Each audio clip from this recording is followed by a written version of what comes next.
Good afternoon. Today's project is going to be making Crisco candles.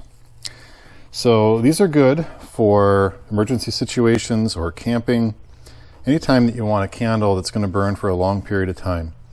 Here are some of the things that you're going to need. You're going to need Crisco, which is an all-vegetable shortening. It doesn't have to be Crisco. There are other brands you could use just as long as it's an all-vegetable shortening. You need a jar and a tapered candle and a knife. You're also going to need a heat source like a microwave to warm up the shortening so that it liquefies. I've got a candle I've already created. I used a pickle jar. This is a rather large candle then. What's nice about using jars you already have is they don't cost you anything. Using jars that had food in them are also good because then they've got a lid. You can always put the lid on when you're done. That's nice. This is an example of one I created already, rather large pickle jar, which means this is going to burn for a very long period of time. I'm going to make one today that's going to be smaller, so I'm going to use this relish jar. And I've got this remnant, which is left over from this candle. So rather than cut up a new tapered candle, I'm going to continue using the one I've already started with. Just so happens that this candle is about the right height that I need anyway. I'll just have to clean up the top to expose the wick a little bit, but I'll show you how you cut it to the right height. So step one, get a jar, rinse it out, and then make sure it's dry.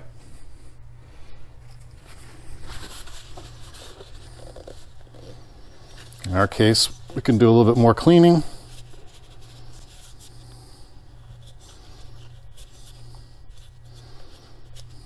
And get that water out of there.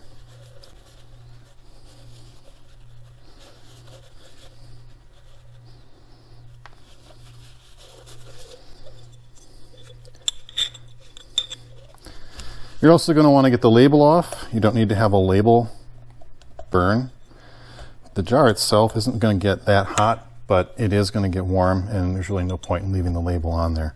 A good reason to use jars is that if you're using it for light, if you were to use a metal can, which is completely acceptable too, it would only show light at the very top, and once that candle starts to burn down, you're not getting any light anymore. It's just coming out of the top. So glass jars, for that reason, are a little bit better suited for a candle. Today I'm going to be making a smaller one. I'm going to use this jar, and like I said, the remainder of that candle. The first thing you're going to want to do is you're going to want to make sure that the jar is rinsed out, and then you want to pull the labels off. You don't need a label on there. The jar itself isn't going to get terribly hot, but you still don't want the chance of a label burning.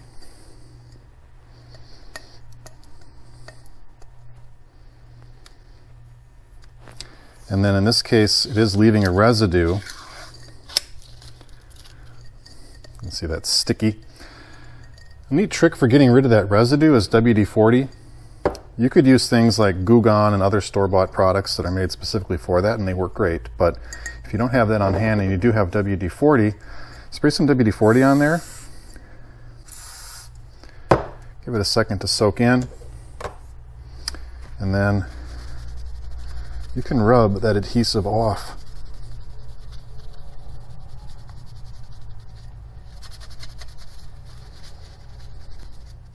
All right, with the sticker off, WD-40 did the trick. We're going to take Crisco and we are going to scoop it into this container and try to get it as full as we can.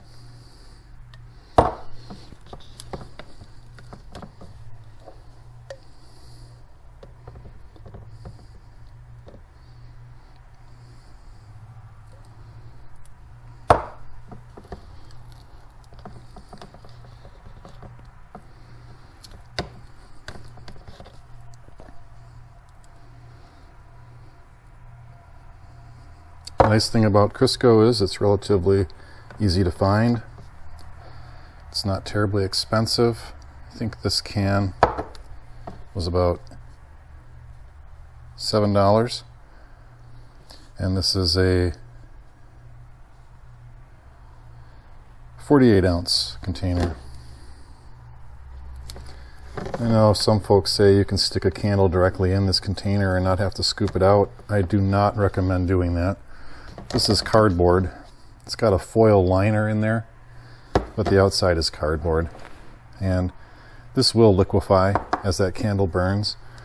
You don't want it to somehow start to leak through, or worse yet, set the can on fire.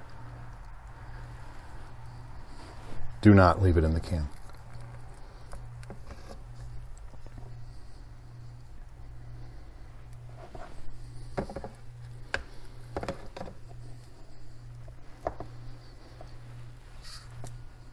Trying to push it down as best as I can. I don't know if you could hear that, but air is escaping.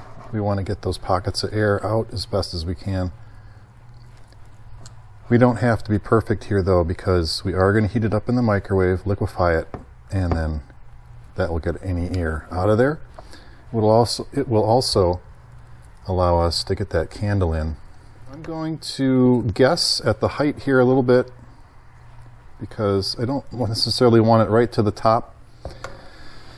And it's close to there now, but what happens, you can see there's little air pockets in here where I didn't push it down. It's going to liquefy and it's going to sink a little bit. So even though we're almost at the top, it's probably going to end up down here somewhere. So what I'm going to do now is I am going to put this in the microwave. I'm going to start at about a minute, and I'm going to keep my eye on it. And all I want to do is, I don't need it super hot, I just need it to be a liquid. Don't boil this thing. Just warm it up until this turns to a liquid, then you're done. Because you're going to then come back out and you're going to want to put the candle in it, but you want it to start thickening up again. So we can put it in the fridge, we can put it outside if you happen to live in a colder climate. But step one, let's microwave this. I'll be right back. So that took 1.5 minutes in the microwave on high, and that was actually longer than it probably should have been in. It is completely liquefied right now. It didn't need to be that much, but that way you're sure that there's no air pockets or air bubbles inside of there, so that works. Now it needs to cool back down. So when I made this candle, it was 7 below. I put it outside, it turns solid relatively quick. This is going to take a little bit longer. It's warmer out today.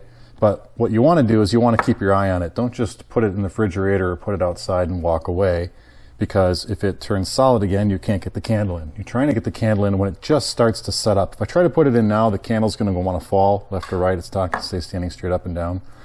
So I'm going to let it set up a little bit, and I want my candle to be right at the top of my shortening.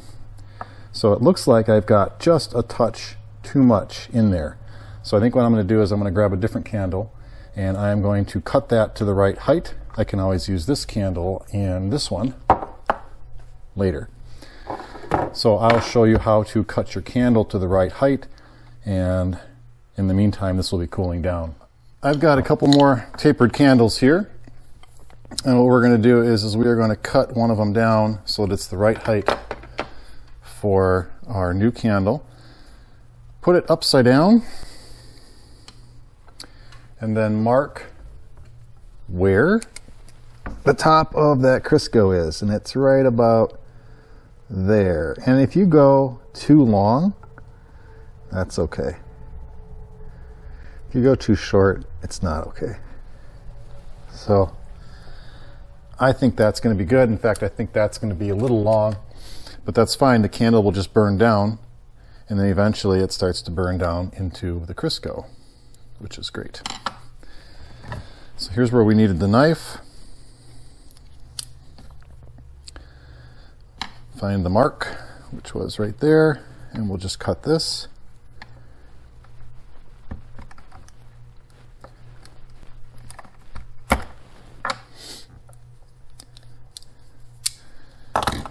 Don't throw this away. You can use this for another candle. So I can use that for this one if that happens to be a better height, or a different candle. You just need to take your knife and carve some of the wax away to expose the wick again. But these will work just fine. Don't throw them away. So this guy now, we will be able to set right in there exactly where we want it. I'm going to let this set up a little bit. It's still hot to the touch, so it's going to be a little while. I'm going to put it outside and see if that'll speed it up a little bit. Keep your eye on it. We didn't talk about doing 2 candles, but you certainly can. You could, if your jar was big enough, put a couple candles in one. That'll just add to your light and your heat, so that's something to consider.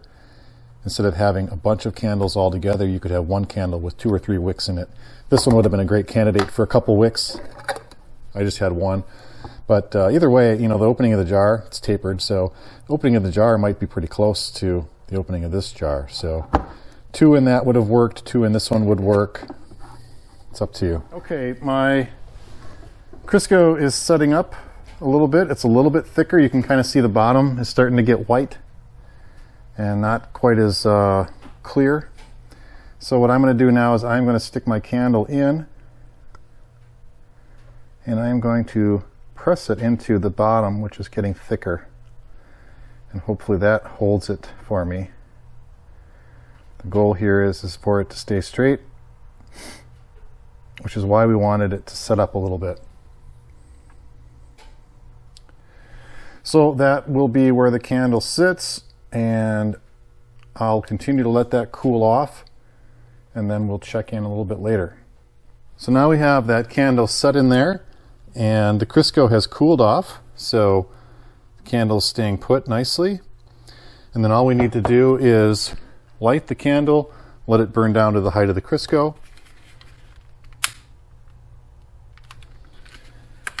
I mentioned that the candle height wasn't imperative to have it the right height. It could be a little longer, because it'll just burn down, and once it gets down to the Crisco, it slows down.